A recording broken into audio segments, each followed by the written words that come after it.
Hello dear students, तो आइए बेटा आज के इस वीडियो में हम अपना टॉपिक स्टार्ट करेंगे methods of generating induced EMF. Clear, ये सब ऑलरेडी आप वैसे कर चुके हैं।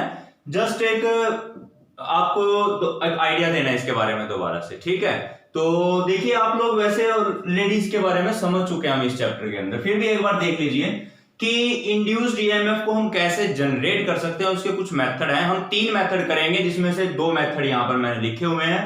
ये दोनों मेथड आपने पहले किए भी हुए हैं। देखिए, induced EMF is set up in the coil. क्या किया जाता है, कॉइल रखी जाती है, उसके पास मैग्नेट लेकर के आते हैं, ठीक है। मैग्नेट उसके पास मूव करवाया जाता है, तो उससे क्या होगा, मैग्नेट जो मैग्नेटिक फ्लक्स है वो चेंज होगा कॉइल में से। देखिए, हमने ये किया था ना, एक कॉइल है और उसके पास हम एक मैग्नेट को लेकर के आते हैं इस तरह से, तो क्या होगा, मैग्नेटिक फ्लक्स की लाइनें चेंज होंगी ऐसे, ठीक है। मैग्नेटिक फ्लक्स इस कॉइल में से इंक्रीज करेगा और मैग्नेटिक फ्लक्स चेंज होने से करंट इंड्यूस हो जाता है, ठीक है। और ये दूसरा मेथड क्या था, आप मैग्नेट को एज इट इज रख दो, कॉइल को मूव करवा दो।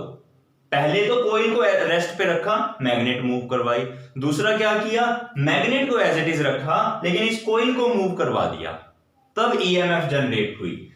बात समझ में आई है बेटा, दोनों मेथड हो गया। तीसरा मेथड क्या है, varying the current in the neighbouring coil. मान लीजिए ये तो आपने ऑलरेडी किया हुआ है।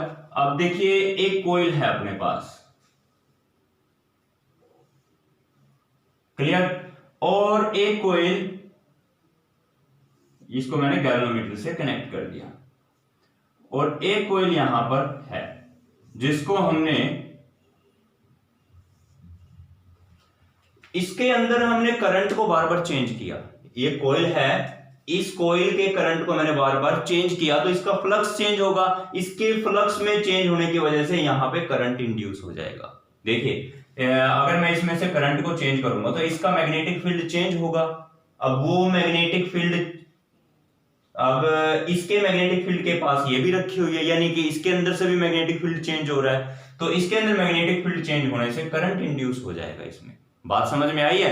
तो ये मेथड तो आप ऑलरेडी समझ चुके हो और 10th क्लास में भी आता है ये आपके पास। फिर एक और जो हमने मेथड पढ़ा था, ये आपने किया था, यहां पर थोड़ा सा मैंने अलग तरीके से इसको सोल्व करना। तो induced EMF by changing the area of the coil. ये कॉइल है, इसके एरिया को हम चेंज कर रहे हैं।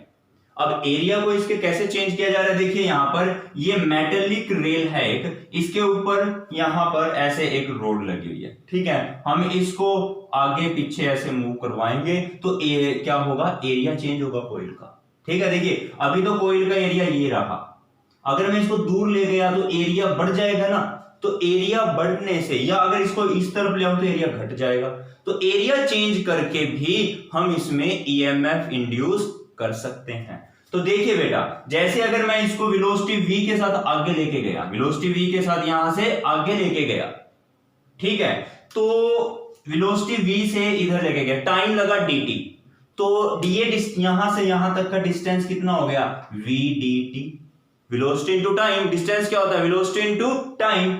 वेलोसिटी v से इसको आगे मूव करवाया, टाइम लगा dt, तो v इंटू dt क्या हो गया, टोटल डिस्टेंस। ये हो गया टोटल डिस्टेंस। तो एरिया में कितना चेंज आया, इतना एरिया तो पहले से था, तो ये वाला एरिया आया ना अब नया, इंक्रीज इन एरिया कितना। देखिए, फ्लक्स क्या होता है, मैग्नेटिक फील्ड इनटू में change in area, magnetic field तो b है। अब चेंज इन एरिया निकालना है, कितना हुआ, देखिए ये वाली लेंथ तो है l और ये डिस्टेंस कितना है, v dt। तो लेंथ इनटू ब्रेड्थ, ये लेंथ है ये ब्रेड्थ है, ठीक है। दोनों को मल्टीप्लाई कर दिया तो एरिया आ गया, इंक्रीज इन द एरिया। अच्छा ठीक है, अब ईएमएफ क्या होती है, d phi by dt, change in flux per unit time. तो अब dt से ये dt कैंसल, तो बच गया BLV। तो बताइए बेटा, समझ में आया कि नहीं आया, ठीक है। तो इसको आपने एक्सप्लेन करना है, मैंने जानबूझ के पूरा एक्सप्लेन नहीं किया क्योंकि ये मेथड ऑलरेडी आप कर चुके हो एक बार, ठीक है। पूरा एक्सप्लेन कर दिया। कंसीडर कीजिए कि यूनिफॉर्म मैग्नेटिक फील्ड बी है, उसके अंदर एक मेटेलिक रेल है, ठीक है। एक आर्म CD जो है वो मूवेबल है, इसको मूव कर सकते हैं हम। जब अगर इसको हम दूर लेके जाएं या पास लेके आए तो एरिया चेंज होगा, चेंज इन एरिया से इसके अंदर का मैग्नेटिक फ्लक्स चेंज होता है, जिससे ईएमएफ इंड्यूस होती है। आगे ये कर दो, बात समझ में आई है? तो चलिए जल्दी से वीडियो को पॉज करके पहले आप यहां तक नोट कर लीजिए। तो देखिए बेटा, थर्ड मेथड है the induced EMF by changing the relative orientation of coil in magnetic field.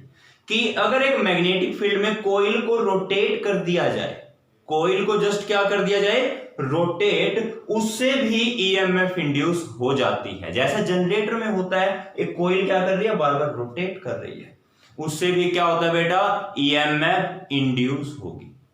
ठीक है, जैसे कॉइल इसको हमने रोटेट करवाया इसके अंदर, तो मान लीजिए हमारे पास पी क्यू आर एस एक कॉइल है, ठीक है, जिसको हमने यूनिफॉर्म मैग्नेटिक फील्ड बी के अंदर प्लेस किया हुआ है। क्लियर है बेटा? और जो कॉइल है, मान लीजिए ये कॉइल है, ऐसे कॉइल का परपेंडिकुलर, ये कॉइल का क्या हो गया, परपेंडिकुलर हो गया। यानी कि बेटा कॉइल का परपेंडिकुलर क्या होता है, एरिया वेक्टर। ये कॉइल है, इसके प्लेन पर मैंने परपेंडिकुलर बनाया, यानी कि नॉर्मल बनाया, मतलब कि ये एरिया वेक्टर है।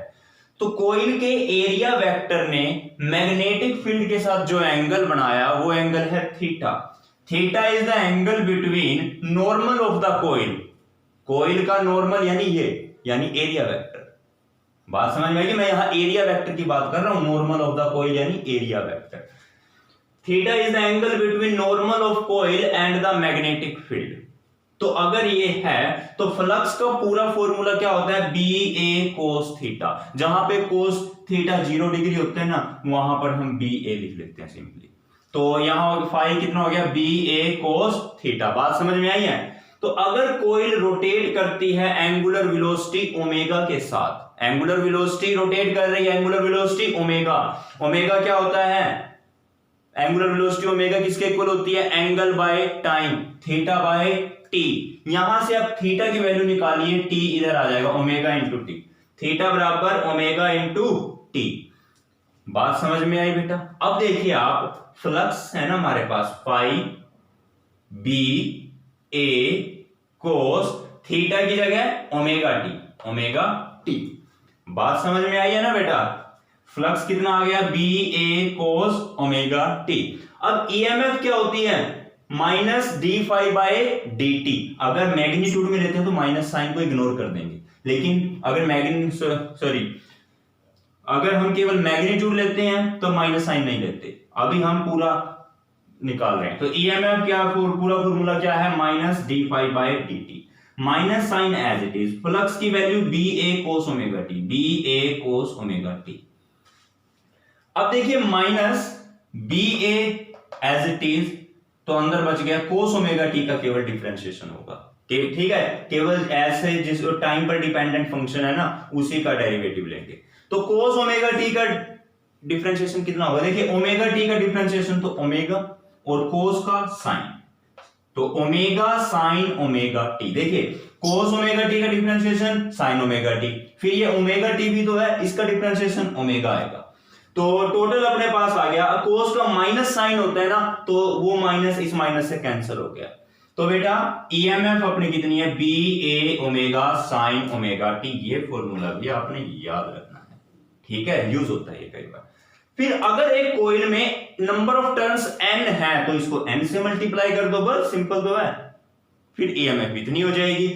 अब देखिए अगर ओमेगा टी 90 डिग्री होता है तो साइन 90 की वैल्यू मैक्सिमम होती है 1, ठीक है। तो इसका मतलब ईएमएफ हमारी कितनी हो जाएगी, मैक्सिमम। ईएमएफ कितनी, कैसे हो जाएगी, मैक्सिमम एन बी ए ओमेगा, एन बी ए ओमेगा। और मैक्सिमम ईएमएफ को बेटा हमने ई नोट से रिप्रेजेंट कर दिया। क्या नाम दे दिया मैक्सिमम ईएमएफ को, ई नोट। तो देखिए एन बी ए ओमेगा, एन बी ए ओमेगा, इसकी जगह तो हमने पुट कर दिया ई नोट, यानी इसकी जगह मैंने रख दिया ई नोट, साइन ओमेगा टी का साइन ओमेगा टी, ईएमएफ ई। तो ये आपके पास रिक्वायर्ड एक्सप्रेशन आया यहां से। क्लियर है बेटा? तो चलिए वीडियो को पॉज करके इसे आप नोट कर सकते हैं।